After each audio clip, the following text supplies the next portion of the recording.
കരിപ്പൂരിൽ നിന്നുള്ള ഹജ്ജ് തീർത്ഥാടകരുടെ വിമാനയാത്രാ കൂലി വർധനവ് പൂർണ്ണമായും പിൻവലിക്കണമെന്ന് കേരള പ്രവാസി സംഘം കോഴിക്കോട് ജില്ലാ കമ്മിറ്റി.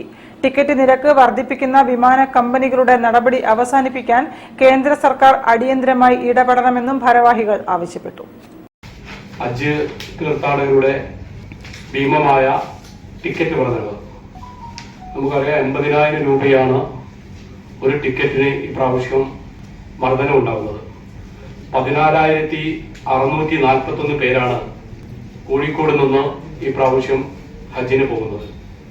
ഈ ഭീമമായ ടിക്കറ്റ് നിരക്ക് കുറക്കണമെന്നും കരിപ്പൂർ എയർപോർട്ടിനോട് കാണിക്കുന്ന അവഗണന അവസാനിപ്പിക്കണമെന്ന് ആവശ്യപ്പെട്ടുകൊണ്ടാണ് കേരള പ്രവാസി സംഘത്തിന്റെ കോഴിക്കോട് മലപ്പുറം ജില്ലാ കമ്മിറ്റികളുടെ സംയുക്തമായി മാർച്ച് സംഘടിപ്പിക്കുന്നത്.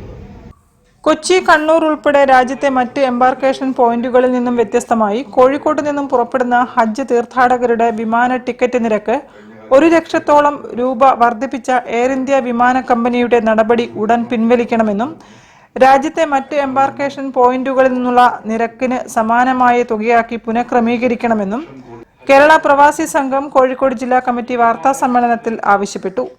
ഈ വിഷയത്തിൽ കേന്ദ്ര വ്യോമയാന മന്ത്രാലയം ഇടപെടണമെന്ന് ആവശ്യപ്പെട്ടുകൊണ്ട് കേരള പ്രവാസി സംഘത്തിന്റെ നേതൃത്വത്തിൽ ഫെബ്രുവരി 5-ന് കോഴിക്കോട് എയർപോർട്ടിലേക്ക് മാർച്ച് സംഘടിപ്പിക്കും.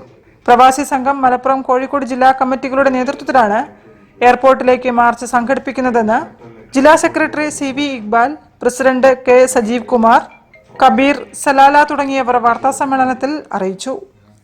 നമുക്കറിയാം, എക്സ്പോർട്ടിംഗ് വ്യവസായത്തിന്റെ അകത്ത് പോലും 5-10% സബ്സിഡൈസ് ചെയ്തുകൊണ്ടാണ് കേന്ദ്ര സർക്കാർ കാര്യങ്ങൾ നിർവഹിക്കുന്നത്. News bureau, Kozhikode. നാടൻ കലാ പഠന ഗവേഷണ